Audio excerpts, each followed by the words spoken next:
We are in the brain part of anatomy learning, and we have started this particular topic on the dural folds, which is a modifications of meninges, cranial meninges, and we learn about these particular modifications, how they are present and how they are actually matters, and we will learn their positions, the size and shape, and how do they extend, and anatomical, morphological outlook of this particular content that we have learned 4 of them, and 4 of them could be individually given a short note, 5 marks question, or individually can be picked up from it, or the clinical part. Now the clinical part is interesting because this is how we call them as how to lose a patient quickly. So this is what we start with, the clinical picture of this particular dural sinus content or venous sinus content error or problem. So you see this particular patient is suffering of a disease, apparently looks like in a grave trouble, semi-comatose, eyes popped up and don't have any sensorium actually. This particular individual is suffering with a disease we call them as Cavernous Sinus Thrombosis. So this is a clinical case that we are starting with. Now this particular problem, Cavernous Sinus Thrombosis, if you dig deep, how this particular problem started with is literally started with a whisker. That means with a minor injury or minor issue that this particular problem started and neglected and leading to these particular life-threatening conditions. And leading to these particular life-threatening conditions, the survival rate is 50%. If you survive, you survive. If these patients do not survive, you do not. So no matter how you spend your money into this, attending this particular college degree is going to be a waste, because nowadays the clinical trial roles, your role, the hospital role will be judged and you will be sued in that penal court with a heavy compensation that may wipe off all the profits that you have earned. So this cavernous sinus problem, which you call them as cavernous sinus syndrome or cavernous sinus thrombosis syndrome, started with a boil in the nose region, a tiny boil, apparently looks nothing, started in this particular nose tip of it. We call them as danger area of face. So that particular danger area of face infection can lead to this if you are not attending well to this particular problem. So with this, we are going to talk about this particular sinuses or dural venous sinuses that we have started with. So this is what we have learned in the previous session. The meningeal fold of the dura mater holds some kind of modifications. We call them as superior sagittal sinus. We call this as dural mater folds as 3 of them. We call them as fox cerebri, we call them as fox cerebelli, and then we have the tentorium cerebelli and diaphragma celli. So these are the 3 or 4 content of this particular modification that we have learned. Now each of this particular modification that we have learned holds a vascular channel to it. That particular vascular channel corresponds to the veins that we have in the systemic circulation. In the central nervous system, inside the brain, we call this venous vascular channel as dural sinuses. Now dural sinuses are different than that of veins that we have seen so far. How they are different? Now these particular dural sinuses, they do not have any muscles within their walls. So these particular veins, we have the layers, tunica layers, like a externa muscularis, etc., etc. Those walls are not present within this. They are kind of like a flat fibrous element which are present within this particular sinus tracts, and moreover they don't have any valves. Now this is the tricky part. Not having a valve gives the full liberty to this particular flow of the blood. It can flow to any direction it wants to. So that's a point about this particular dural sinus. Now if you do not have a valve, that means you have uni or multi-directional blood flow. That means infection, if it is starting from one, then that can end up into any and many of them. That's the problem with this dural sinus. So once you have an infection entered within this particular sinus or the blood system, that can spread literally anywhere in the brain, and that's very difficult to contain with all these efforts, all the antibiotics we have. Now, coming to what are the different dural sinuses or dural channels or venous channels that is present in our meningeal folds, which are kind of concerned. So, this particular dural sinus or veins are classified into two names. We call them as paired, that means they are two, or kind of right and left, they are paired one, and some are non-paired. That means just like azygous vein, they are unpaired varieties. So, this particular paired and unpaired, we have to know how they are explained and of course clinical significance to it. The paired one, you have to know the names of it: transverse sinus, because they are running transversely; sigmoid sinus, just like sigmoid colon, they looks like S-shaped, so we call them as sigmoid sinus. Then we have this one, the clinical more important or most important for us, cavernous sinus. They are pierced pores having there, because of the channels present between them, we call them as cavernous sinus. So these are the paired one. Along with that, we have some minor contributions as well. Superior and inferior petrosal sinus, they are also paired sinus, right and left, and sphenoparietal sinus, right and left.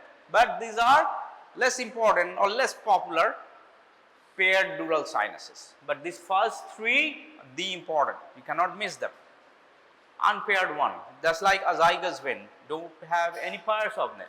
Straight sinus, which is running straight, that's why we call them a straight sinus. We have to know where they are located. Superior Sagittal Sinus, SSS, that's the important one, easy to find. Inferior Sagittal Sinus, which is present along with that sagittal plane. One is placed on top, superior, one is placed on the bottom level, like ground floor and first floor, we call them as superior and inferior sagittally placed sinus, we call them as superior and inferior sagittal sinus. Along with that, back side, we have a sinus, we call them as occipital sinus, midline on the occipital bone, they are present. And other one, anterior and posterior intercavernous sinus, they are not very popular, as I am saying. Basilar plexus, which are kind of plexus, which is related to the vascular channels, which corresponds to the basilar veins, basilar arteries, they are also present. So this is what we start with, the venous sinus in the brain, we call them as dural venous sinus, the classification of them. That's the first part. This is what we begin with. Then individual descriptions of them we are going to talk about. So let's take this particular easy one or easy one to identify for here. Superior sagittal sinus and inferior sagittal sinus. So they are present sagittally, and we have this fox cerebri between these two cerebral hemisphere. This superior sagittal sinus present on the attached margin of the fox cerebri, whereas the inferior sagittal sinus, which is present at the bottom end or free margin of the fox cerebri. So you take this fox cerebri, go attach margin and find the free margin, we find presence of two venous channels. They are known as superior sagittal sinus and inferior sagittal sinuses. Now coming back to this particular superior sagittal sinus, they are coming over here, starting from anterior and moving back to the posterior, ending on this tentorium cerebelli, this part. Then in this tentorium cerebelli, after reaching here, it changes the course. It moves to the right side. It changes or courses to the right side and becomes transverse sinus. We call them as right transverse sinus. So the fate of this particular superior sagittal sinus is starting from the crista galli, moving back, reaching to this confluence over here in this point where you have this particular tentorium cerebelli present. Then it changes the course to the right direction, right angle, it makes it, becomes right transverse sinus, runs on this particular occipital bone, becomes right transverse sinus. This is, you have to keep in mind, superior sagittal sinus, where it is placed, and the fate or continuation of SSS, superior sagittal sinus. Now we take this other one, the inferior sagittal sinus. present on the free margin of falx cerebri, the lower part. Now, what happens to the inferior sagittal sinus? It ends into a sinus, we call them a straight sinus. So, this inferior sagittal sinus present in here, then ends into this sinus which looks straight, which is present on this particular tentorium cerebelli, we call them a straight sinus. Now, this straight sinus receives a vein over here. We call this vein which receives within this particular inferior sagittal sinus, we call them as great cerebral vein of Galen. So, this name that also you have to keep in mind. So, inferior sagittal sinus, which is starting from the lower margin of the falx cerebri, we call them as fixed free margin of the falx cerebri, going to drain into a straight sinus. Within this straight sinus, we have a vein ending, we call them as great cerebral vein of Galen. Once these things are formed, the straight sinus is formed. Now, this straight sinus, where is the presence of straight sinus? This straight sinus. Now, what happens to the straight sinus? It also changes the course. It moves to the left side, becomes left transverse sinus. So, this right transverse sinus and left transverse sinus, how they are formed, that's what you have to keep in mind. That what are your MCQ questions. They ask these particular MCQ questions about it. Now, this particular transverse sinus coming here is sourced from two origins, right side and left side. Right side is continuation of SSS, superior sagittal sinus. Left side is continuation of this which is coming from the union of the inferior sagittal sinus into this straight sinus and meeting of this great vein of Galen, and they forms this left side of this. So, this straight sinus and transverse sinus, after they are formed, they make a curvature. So, this transverse sinus which is formed over here, they make a curvature. This curvature which comes over here, we call them a sigmoid curvature. So, this straight curvature or straight or transverse sinus which yields into or transforms into another sinus, we call them as sigmoid sinus. And this sigmoid sinus looks like S, like sigmoid colon, runs through this particular opening, we call them as internal jugular foramen. So, through the internal jugular foramen, this S-shaped sigmoid sinus exits out as internal jugular vein. So, the whole system, how this particular element is formed and how this whole network of this SSS and inferior sagittal sinus, the straight sinus, transverse sinus, and as well as this particular veins which is known as internal jugular vein is formed, these are all your MCQs. Any point you miss, land up in wrong choices, losing marks. Alright, we have 17 candidates or 11 of your senior batch we going to join with you. So, you guys are going to have near 160 students which you are going to appear through university exams. Now, more students you have, more chances of failures, because in examination they are not going to be a very open and easy exam. They are going to be a merciless exam this time. Superior sagittal sinus, inferior sagittal sinus, transverse sinus, sigmoid sinus, and how the sigmoid sinus exiting through this internal jugular vein becoming jugular vein and becoming this internal jugular vein, that's what you have to keep in mind. So, this narration about the fate of superior sagittal sinus, inferior sagittal sinus, transverse sinus, straight sinus and sigmoid sinus and continuation of sigmoid sinus, which is known as this internal jugular vein, how they are coming, that clear picture you should have a very clear idea about. Now, coming to the clinical problems related to it. Now, the clinical problem related to it is that we have a paired sinus present by the side of this body of the sphenoid. This is the sphenoid body of it. This is the cavity of the sphenoid. We call them a sella turcica. By the side of the sella turcica, we have a groove for the internal carotid artery. We call them as carotid artery groove. Within this particular carotid artery groove and this particular sides or lateral margins of the body over here, we have a place paired sinus here. We call them as cavernous sinus. So, this cavernous sinus is present like this in the central part, right side, left side, and they are communicated with each other by intercommunicating veins.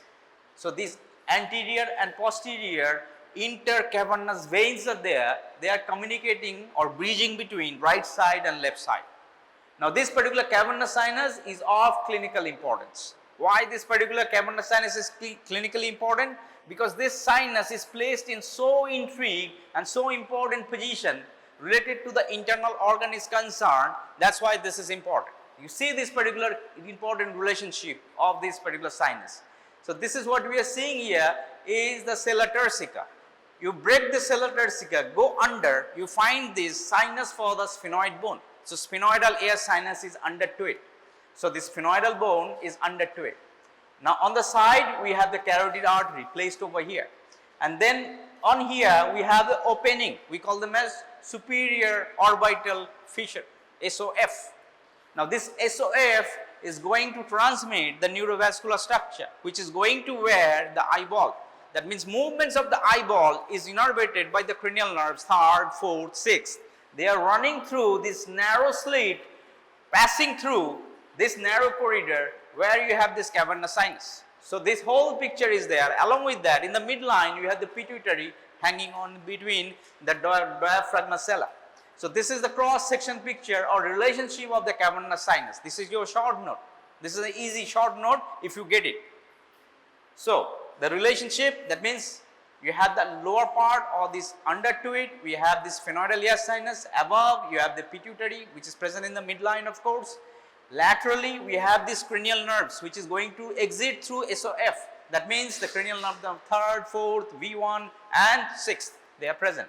On medial side we have the carotid groove, we have this internal carotid artery. So this intrigued relationship where this particular cavernous sinus is placed within between them. So this right side and left side of the carotid sinus have got so number of the nerve structure, blood vessels, pituitary gland present in it. Any trouble, any damn problem with this particular cavernous sinus related to this particular cavernous sinus can be troublesome. Now, how the trouble can come to the cavernous sinus? Now see that this is a sphenoidal air sinus. If you have an infection to the sphenoid bone through the sinus or sphenoidal sinusitis, infection from this bone can run through this thin plate of the bone, can reach to the sinus. Again, anterior to it, we have the sinus communicated with the veins deep to this eye. So the deep veins which is present on the eyes, which is running through the SOF, ophthalmic veins, that drains to this cavernous sinus. So it has a communications through nearby veins which are present. So this is a schematic picture which denotes the cramped area of the cavernous sinus. The blue one is the cavernous sinus right and left. They are pierced by so many veins. If you make a cross section, that looks like holes having in it.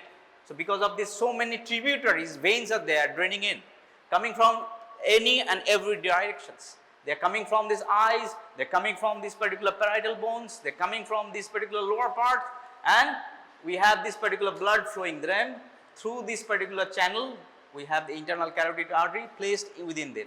We have this pumpkin placed over here. This is the pituitary gland, which is top of that. In top of that, we have this optic chiasm, that means optic nerve are there. So many important structures are there. So these are the relationship. Below inferior, we have this sphenoidal, above pituitary gland, farther above midline, we have this optic chiasm. Left side, we have this particular cranial nerves, which is going through the SOF, 3rd, 4th, V1, and this particular V6, that means abducted nerve, which is going through, piercing through this particular medial border along this carotid sinus. This is which is having this particular internal carotid artery, which is arching over on the top as well. So these are the relationship of this particular cavernous sinus.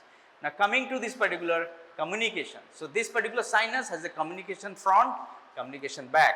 Back side communication communicates with this particular petrosal veins, and as well as in the front side we have the ophthalmic veins which is draining directly to it. This ophthalmic vein receives veins from the deep veins of the face. Now the infections from here, which starting from this face region, the danger area, for example, ophthalmic area, for example, the infections in the eye, infection in the face, in the danger area, not taken care, that infection can move back. How it can move back? No valves, any direction it can go. Where it can go back? Straight away to the cavernous sinus. This particular cavernous sinus, right side communicates with the left side. Right and left cavernous sinus communicates directly with the inferior petrosal sinus. Inferior petrosal sinus communicates with the superior petrosal sinus. Superior petrosal sinus drains to the sigmoid sinus. Eventually, all throughout this particular venous sinuses. So, infection from this particular point started threatless, a simple boil in tip of nose which is falling right away in the danger area can complicate with this cavernous sinus infections. And cavernous sinus infection, that means the blood are clot in here. If the blood gets clot, all the structure which is present in here will be cramped. This internal carotid artery will be cramped. Blood supply to the brain will be deficient. Internal carotid artery, next to it we have the nerves which is moving the eyeballs. They will be cramped and compressed. They cannot move the eyeballs. The venous drainage through these eyes will be obstructed, leading to this particular problem. Swelling in the face, swelling in the eyes, and infection moreover spreading to the brain, leading to the meningitis, leading to the encephalitis, and patient drops in deep comatose. No matter how you give IV drugs, it's not going to save. So that's why this cavernous sinus thrombosis, connections of the cavernous sinus, content of this cavernous sinus, and the relationship of the cavernous sinus is important, or rather very important. So cavernous sinus, along with this position, along with this particular optics of this particular visual image, how these things are communicated with anteriorly, posteriorly, and with this particular neighbors sinuses, and infections how can reach from this particular facial region or this eye region to the sinus and thrombose and can complicate these things. That is what the clinical question is about. They give this particular clinical problem like this, if 28-year-old female with a high grade fever, chill, swelling, severe headache, history, abscess in the face which is starting with this small abscess in the face region in a danger area, for example, and gives a history of this 14 days ago having this particular problem, given antibiotic but only took like 1 or 2 doses, skip the dose, or maybe you didn't diagnose at all. Oh, nasal boil, it will spontaneously heal. The immunity will take care of it, and these things have complicated, and this particular problem turns into it. So how this infection from this region can reach to this particular like a cavernous sinus, coming through these facial veins to the perioid plexus, to the emissary veins and the cavernous sinus, the root, how they are reaching there. Once they reach this particular spot, this cavernous sinus, how this particular cavernous sinus infection can spread to neighbor sinuses, that's the other thing that can be tested in examination, and the relationship of the cavernous sinus which is present medial, lateral, above, below, likewise. So this is the important sinus for us at the undergrad level, but to mention this, all these sinuses can be tested in examination as well. Drop korche barbar. You have to know these particular sinuses like paired sinuses and unpaired sinuses. Of that superior sagittal sinus, you have to know inferior sagittal sinus and what is the fate of this superior sagittal sinus. These are all MCQs. Superior sagittal sinus turns to the right transverse. What turns to the left transverse? Who forms this straight sinus? Who forms this particular sigmoid sinus, right and left? And how this internal jugular vein are there. Now coming to the blood flow through the sinuses, normally the blood in a unaffected normal conditions, the veins which transmits this particular blood in this region starts from the front to back. That means from this particular frontal bone to the occipital bone, that's a normal flow of the blood. But it can be reversed depending on the intracranial pressure, depending on the infections, and depending on variable positions, because they are valveless. So this is all about this particular dural folds and dural sinuses which is required for it. There are so many facts, so many things are written in the books beyond this as well, which is also like important, I would say, but this is like a must know area that we must prepare for your examination, and emphasizing or preparing this cavernous sinus, anything and everything about this particular cavernous sinus. And normal blood flow from this sinus is always posterior. Remember that this is also an MCQ, that like a neat MCQ They ask this particular normal blood flow through these particular sinuses. They are front to back, that means from frontal bone to the occipital bone, they are draining the blood. That's why this blood is coming to this particular sinus, sigmoid sinus, then sigmoid sinus to this internal jugular vein, and that's why they are going back to the systemic circulation.